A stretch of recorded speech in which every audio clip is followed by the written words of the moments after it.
Alright, what is up, everyone? Welcome to another edition of the Dan Show.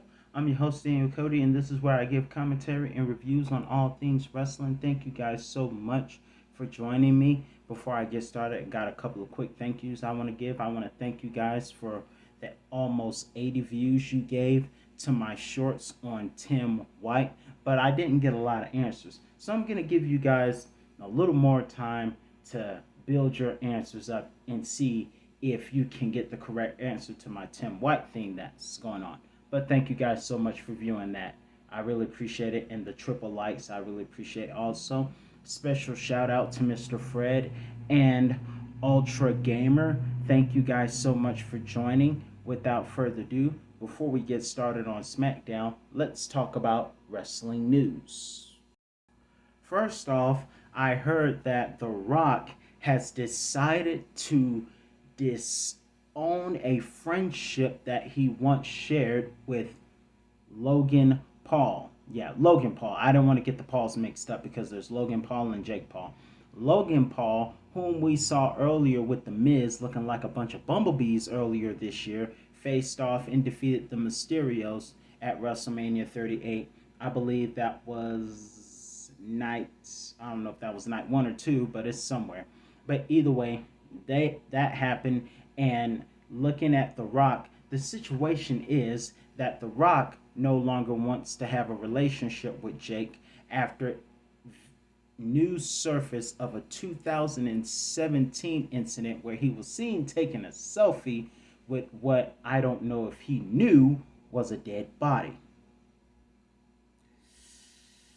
Man, no wonder The Miz wrote him off television at WrestleMania.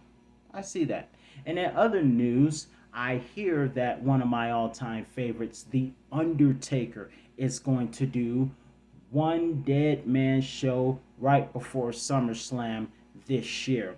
And what makes that so interesting is that he's gonna be answering questions, telling stories, legendary stories of his career.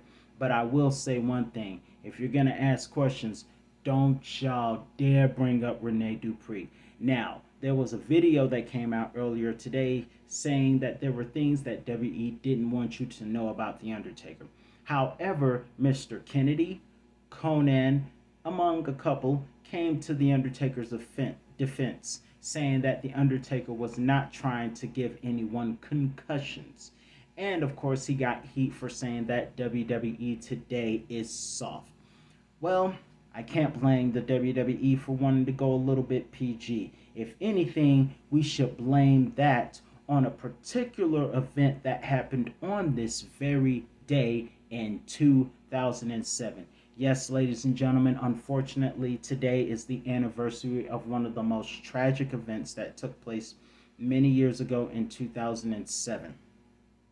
That I will say that there is a surviving member whom major companies won't hire because he keeps his father's name. But unfortunately, that still hurts to this day, and that has had a major effect on why WWE is PG now. In other news, Brock Lesnar is set to face Roman Reigns in a last man standing match at SummerSlam. And hopefully, I will say this: the WrestleMania match on night two wasn't bad. It was pretty epic within 7 minutes. But I think this one should be more epic. Hopefully, is more epic. Never know. Looking forward to finding out. Bottom line, I mentioned The Undertaker earlier because I just want to say to anyone who saw the video about things they want you to forget about Undertaker, I say, keep my favorite wrestler's name out your freaking mouths. Well, let's get started. Earlier tonight, we opened up the show with Drew McIntyre coming out and Sheamus as well. Sheamus came out with a bit of some promo skills saying, hey, you got cashed in on, and I have history of success cashing in on a then champion also, Roman Reigns, before he was the tribal chief. But breaking news, they took him out the match and they said they had to earn it with the Usos. So keep that in mind. I will mention that later on. So our opening match tonight saw um, Sami Zayn take on Shinsuke Nakamura, and Shinsuke Nakamura didn't get an entrance, so I know Pat McAfee was disappointed about that. Darn it. Either way, I will say this. It was a pretty interesting match. I thought Sami Zayn had tapped out earlier in the match, but it wasn't to be. Obviously, Sami Zayn stepped out of the ring, which is what he was accustomed to, and he lured Shinsuke out, and Shinsuke almost got counted out, but such was not to be. I don't know what the name of that power slam driver that they call it. I can't pronounce it, but it's something that Sami Zayn does. I can't pronounce the word, but it was a power slam like move, a body slam like move, and he kicked out of that. He rolled Shinsuke up, and the referee saw him cheating using the ropes long enough for Shinsuke to go for the knee to the back, which I thought was it, but it wasn't. And then Sami Zayn lured Shinsuke outside again. Shinsuke went for the Kinshasa, but he got into the ring and got caught with the haluva kick. And Sami Zayn is going to be a part of the Money in the Bank match. But I will say this. Now, I will say that their match at NXT Takeover Dallas is 5 stars. But this particular time, it's kind of like an encore episode because we've seen these guys go at it a couple of times. And there are times where you want to see rivals go at it a few times just to continue to build the epic rivalry. But a lot of times you can overbook a match. And I'm starting to think, there's a piece of me that's starting to think Sammy versus Shinsuke is becoming a bit of an overbooked encore episode. I'm just saying. Moving forward, we have New Day versus Sammy and no New Day versus Dancing Shaky and Jinder. And I mentioned earlier about familiar rivals overbooking. New Day preached to the crowd. First of all, let me see if I can say hello, hello, hello, hello, hello, hello, hello. I was gonna see if I could say hello, hello, hello as fast and as many times as New Day did. New Day preached to the choir tonight when they came in and said, having rematch after rematch after rematch after rematch after rematch, just it's not gonna work. It's kind of like you remember when Roman Reigns said last year it was like missionary Baptist church Sunday mornings all over again. He was alluding to something else, but I'm trying to make it PG. But it's like missionary Baptists over and over again, in the words of Roman Reigns. And the New Day said, nobody wants to see that. But we do want to see Jinder and Shanky get down. Of course, Jinder wasn't for it. He left like he left 3MB, and he Slater's in AEW, no, Impact Wrestling with Rhino.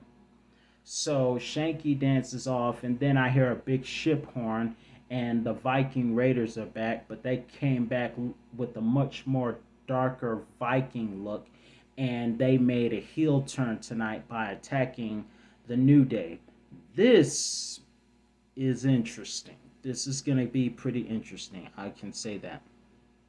In other news, Sami Zayn, who won earlier tonight, got his foot caught in his mouth when he said some things he probably shouldn't have said when Paul Heyman got interviewed by the woman that Paul loves, Kayla Braxton. Paul loves Kayla. Paul loves Kayla. So Paul was about to answer the interview questions with his crush Kayla, and then Sami Zayn comes in and says, "I'm not gonna cash in on Roman. I'll cash in on Lesnar." Sammy, you got a big mouth. Just big mouth. Also, we did get to see a SmackDown short tonight, which was Sonya Deville. If you notice, Sonya is wearing her Pride gear tonight. You saw her with her colors. And June is Pride Month, and near the end of June is my birthday. But either way, Sonya Deville is back. We haven't seen her in a while, ever since she got fired, and she wants attention. Now you see how Naomi felt. But either way, she got a handicap match with Happy Smiley Raquel and Lacey Evans. But she brought back up and Shayna and Zaya, who are just afterthoughts lately. So, long story short, Sonya loses by getting knocked out by Lacey Evans. And I must say, Lacey Evans' new angle is pretty interesting. And fun fact, we're both from Georgia. And she laughs like she's Jim Carrey, which is funny. But either way, tonight she knocked out Sonya for the victory. And Zaya and Shayna attacked, but they fended them off. See what happens at Money in the Bank. Don't know what much to think on this one. Either way, we see some funny segments by Street Profits. They run across Los Matharios kissing someone in the back. You have Drew Gulak doing exercises using the ladder, and then they run into Madcap Moss. But of course, Angelo Dawkins thinks he's funny, but he's not. At least not in the moment.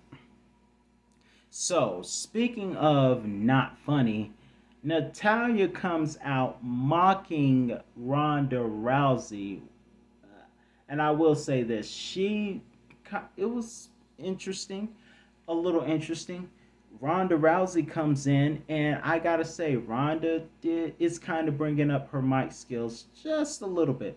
Now, when she owned Nikki Bella on the mic many years ago, that was fire. Remember when when Nikki was like, I broke down barriers, and Ronda was like, the only doors you broke were to John Cena's bedroom, and he threw you out.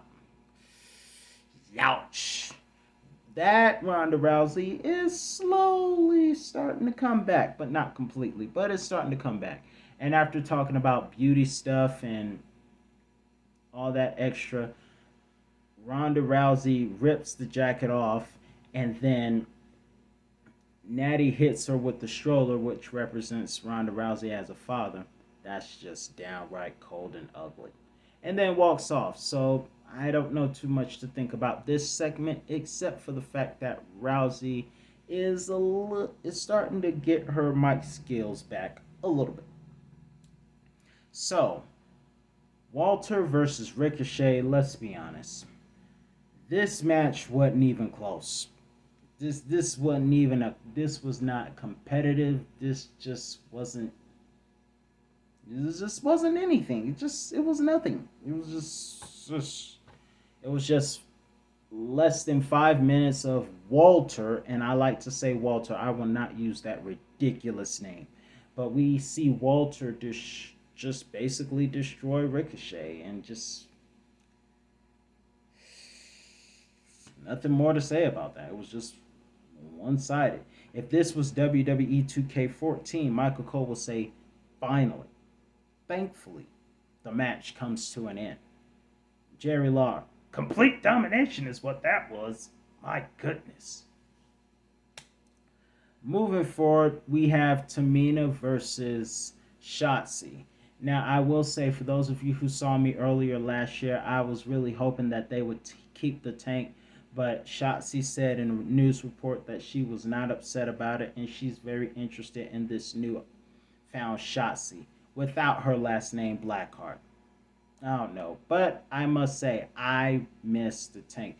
Why is it that every time someone leaves NXT, they got to go through a ridiculous thing? I don't get it.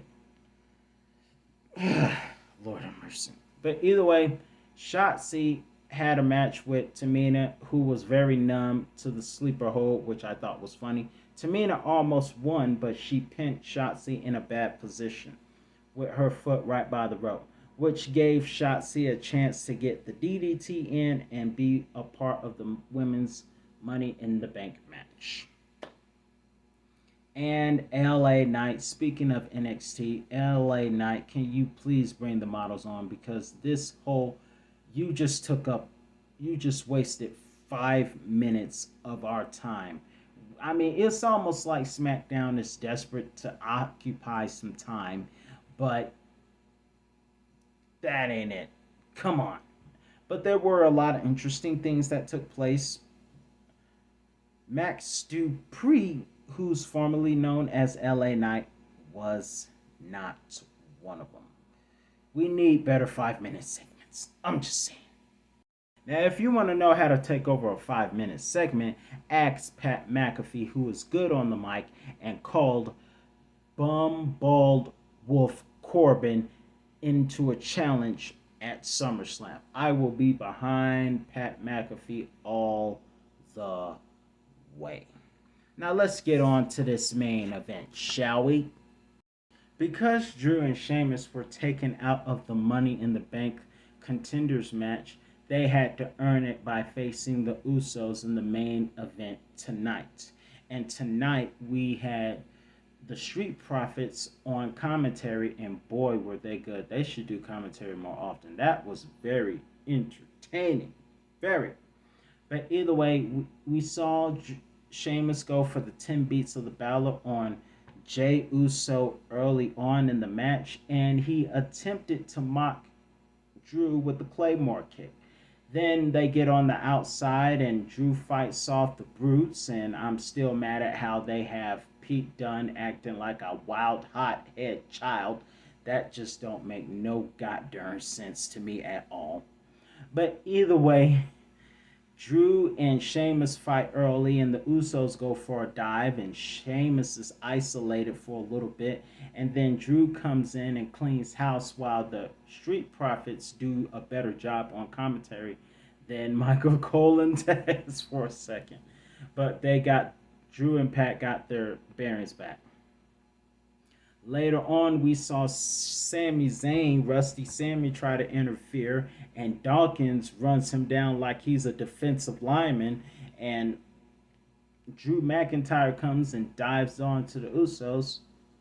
Jay gets the bro kick from Sheamus, and Jimmy goes for the super kick, but it gets followed with the Claymore kick for the victory, and Sheamus and Drew are back in the match, and the fans can actually like Sheamus tonight because they stood hand in hand together. Drew and Sheamus, I'm speaking of.